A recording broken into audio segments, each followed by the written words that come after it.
मेरी माटी मेरा देश कार्यक्रम के तहत मंडी के संस्कृति सदन में आयोजित जिला स्तरीय युवा महोत्सव में केंद्रीय सूचना प्रसारण युवा सेवाएं एवं खेल मंत्री अनुराग ठाकुर ने बतौर मुख्य अतिथि शिरकत की।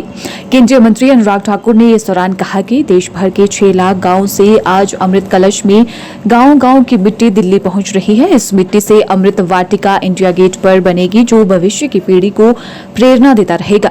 वहीं उन्होंने सरदार पटेल विश्वविद्यालय को लेकर प्रदेश सरकार को घेरते हुए कहा कि कुछ दे नहीं सकते तो छीनो मत। सरदार पटेल ने देश को एकजुट किया। सरदार पटेल की प्रतिमा दुनिया की सबसे बड़ी प्रतिमा है।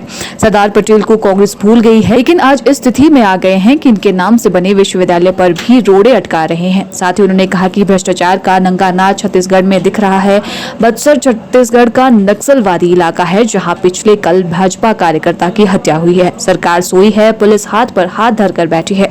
भ्रष्टाचार के आरोप में मुख्यमंत्री कार्यालय के अधिकारी जेल में है। मेयर से लेकर मेयर के परिवार पर भ्रष्टाचार के आरोप लगे हैं, सबूत भी दिए गए हैं। अनुराग ठाकुर ने कहा कि चारा घोटाला तो सुना था, लेकिन ये तो गोबर भी खा गए हैं।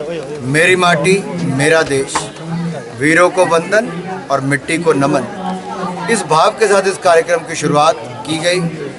देश के 6 लाख से ज़्यादा गांव में करोड़ों घरों से मिट्टी एकत्र करके, वीरों को वंदन करके अमृत वाटिका, जहां गांव से लेके ब्लॉक से लेके प्रदेश की राजधानी तक बनेगी, वहीं पर देश की राजधानी में भी इंडिया गेट के पास अमृत वाटिका बनेगी। आज़ादी का अमृत मेमोरियल बनेगा और 75,000 युवा देश भर की मिट्टी जो लेकर जाएंगे, उसी से ही 6 लाख गांव की आई हुई मिट्टी करोड़ों घरों से, उससे आज़ादी का अमृत मेमोरियल बनेगा, जो आज की और भविष्य की पीढ़ियों को प्रेरणा देता है।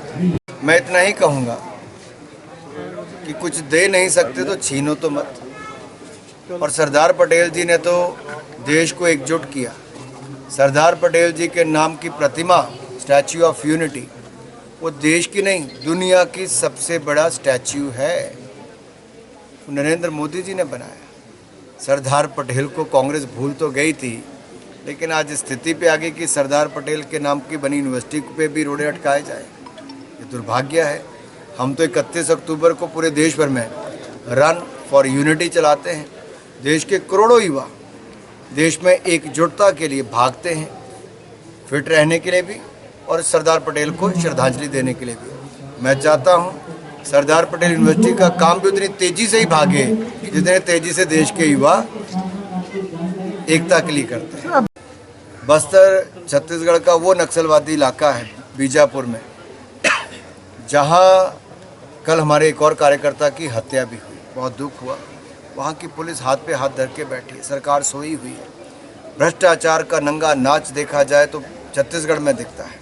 शराब, खनन, कोयला, कोई ऐसा नहीं जहाँ पे खाने का काम वहाँ के सरकार ने ना किया। मुख्यमंत्री के कार्यालय के अधिकारी जेल में हैं जी, भ्रष्टाचार के चलते। वहाँ के उनके मेयर से लेके मेयर के परिवार तक गंभीर आरोप भ्रष्टाचार के लगे, नहीं सबूत भी दिए गए। 2,000 करोड़ का शराब घोटाला, 5,000 करोड़ का कोयला घोटाला। भाई लालू प्रसाद यादव तो देखा था हमने, चारा खाता, ये तो गोबर को भी खा गए। गोबर घोटाले में गोठान घोटाला कितना, सैकड़ों करोड़ रुपए का। ये कैसी सरकार है? कोयला नहीं छोड़ा, शराब नहीं छोड़ी, और शराब के लिए गंगा जल की कसम सौगंध खाई थी कि शराब मुक्त छत्तीसगढ़ को करेंगे। घर घर शराब की सप्लाई कर दी कोविड के समय। ये जातिगत गणना का किस तरह मानते? हिमाचल सरकार हम सबका साथ सबका विकास, इस मूल मंत्र के साथ चलते हैं। गरीब हमारे लिए एक जाति है कि गरीब को गरीबी रेखा से बाहर निकालना, और 13.5 करोड़ गरीबों को गरीबी रेखा से बाहर निकालने का कार्य पिछले 5 वर्षों में सफलतापूर्वक मोदी सरकार ने किया।